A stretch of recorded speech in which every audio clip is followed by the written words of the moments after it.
in all areas of growth and improvement in Avodas Hashem, it's virtually impossible to accomplish anything without setbacks.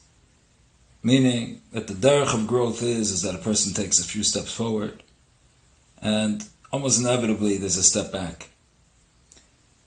The Rav Mordechai Blachevich said that in the fight with the Yetzer Hara, you give punches to the Yetzer Hara, and you get punches from the Yetzer Hara. The main thing is that you should give the last punch, the knockout punch.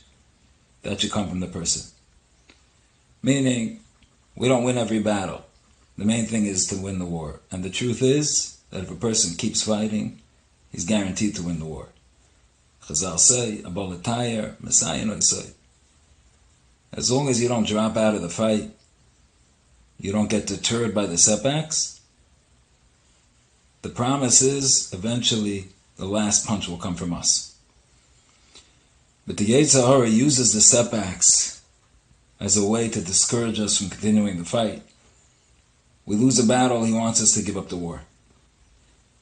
And he uses them as a way to distort the way we perceive ourselves and the way we perceive our relationship with Hashem.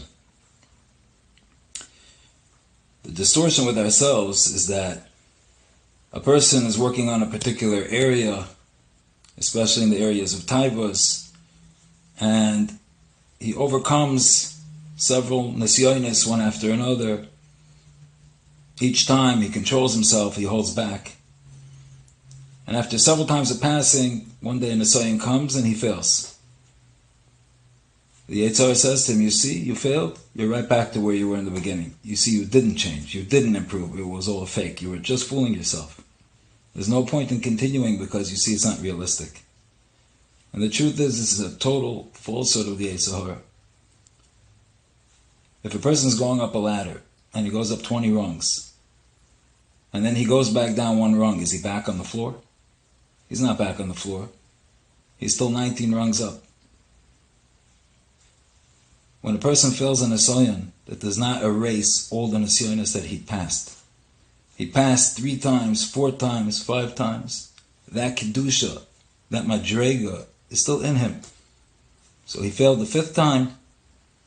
Okay, he's still 4 steps up. That's distortion number 1. Distortion number 2 is that the Yetzer Hara uses our setbacks to undermine our relationship with Hashem. He tells us, after what you did, Hashem doesn't want to look at you anymore. Hashem doesn't want your avodah. He doesn't want to see you in davening tomorrow. You did such a disgusting thing.